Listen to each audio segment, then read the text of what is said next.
ये जी सुनी ना, आई कुछ सीख जाओ आज भी नया नया। तो आज हमने सीखेंगे 4 गो एक्सप्रेशन जो उनकी नेचुरल इंग्लिश स्पीकर सबसे ज्यादा यूज कर ला लो। तो मैं एगो बाटे अब हमने के देखी अभी तक नु पुरान का एगो लेके पड़ल बानी सो, जैसे केहू कुछ कहे लगी हई तारा चाही तो हमने के कहनी से इंग्लिश में कि नो थैंक्स। जब इच्छा ना होला तो मतलब ओकरा के धन्यवाद भी कर दिया अपन मतलब हमरा ना चाहिए ऐसा नहीं बोलल जा सकता। ओकरे जगह पर हमने यूज किया जा सकता जौन की मतलब कि सबसे ज्यादा जौन अंग्रेज बड़ा सोनू यूज कर सा, आई एम गुड थैंक्स। तो आज के बाद नो थैंक्स के जगह पे आई एम गुड थैंक्स भी बोले के सीख ले के बाद। जैसे कि एगो एग्जांपल लेता नहीं, अब फूड स्टॉल पे गई कोनो आदमी और फूड स्टॉल में पूछा था would you like to like something to drink with that, मतलब ओकरा साथे कुछ रुआ पिए के चाहता नहीं, चाहे चाहता नहीं क्या कुछ। तो कस्टमर का था आई एम गुड थैंक्स, या फिर एक जगह पर नो थैंक्स भी बोला जा सकता। तो ये 2 गो एडवांस ही रुआ सीखे के मिल गए एकदम फ्री में। सेकेंड चीज बटे बी माई गेस्ट, ये अंग्रेज सबसे ज्यादा यूज कर सब। बी माई गेस्ट का मतलब क्या होला, जैसे ऑफ कोर्स हमने नहीं कि पुराना के जमाने से बोला चला है ऑफ कोर्स कुछ भी होला ऑफ कोर्स मतलब बेशक।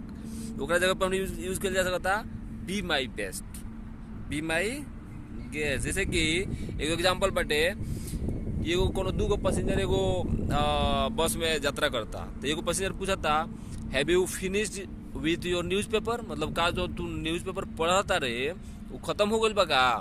तो दूसरा का पैसेंजर कहता बी माई गेस्ट, मतलब कि ऑफ कोर्स अगर तुम चाहते हो तो ले लो अपना तू पढ़ ले अपन।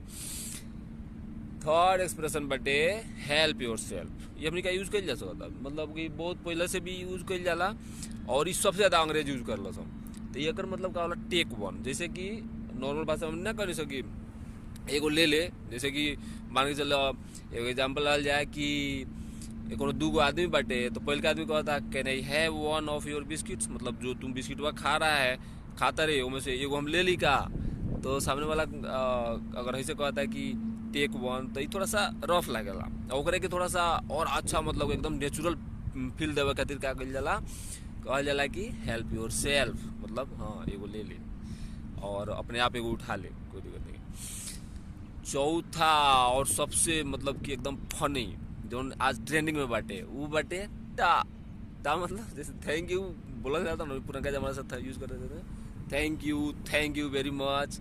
ओकरा जगह पर सिर्फ टा टीए टा यूज करके हमने के एगो नया ट्रेनिंग लावा जा सकता। ओकरा बाद एक जगह पर यूज किया जाला चीयर्स, जैसे कि बोला कि can I bring a cheer for you, तो बोला जा सकता टा या चीयर्स।